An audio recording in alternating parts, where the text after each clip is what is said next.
God bless all you fantastic miracles with a spiritual level of being. Nathan here from a spiritual level of being, and yes, you have a spiritual level of being. And today I want to discuss a possible mentioning of Jesus found within the Dead Sea Scrolls. Now, this particular Dead Sea Scroll being 4Q541, fragment 25, written in Aramaic on a piece of leather, possibly dating to the 3rd century BC era, before Jesus, or the 1st century AD era, 70 AD, in the 1st century after the death of Jesus, possibly even written directly after the crucifixion of Jesus. Some scholars believe that this text is in reference to Jesus being crucified, or even a previous Messiah who was believed to be the Messiah by the Essenes, who was also crucified. I personally believe that this text is in reference to Jesus, possibly written by some of the disciples or even by his first followers. Now, this text was discovered between 1947 to 1956 in the Qumran Caves, Qumran Cave 4. Now, let's discuss what this particular text states. Now, this translation is done by Professor Emil, and it is the first official translation of this text. Do not mourn for him. Know what the dove has asked of you. Do not strike it, the dove, and do not bring the cross and the nail close to it, the dove. So this is, do not mourn for him, so being the followers.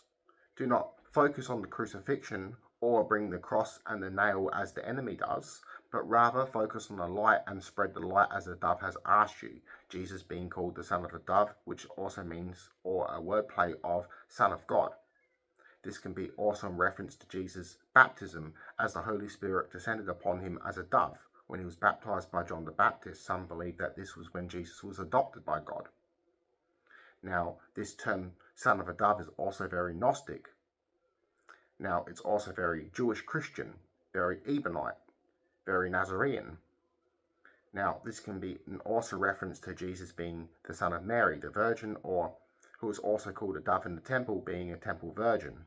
This can be also symbolic for the Holy Spirit, or even Sophia being a dove. Now, I reckon that this is in reference to Jesus because Jesus was also nailed to a cross, and that he was called the Son of a Dove, or Son of God. Now, some scholars argue that this dove can also be the agitator that was crucified. Some even both, the Son of God who was the agitator who was crucified, so agitating the Romans or agitating the Jewish high priest.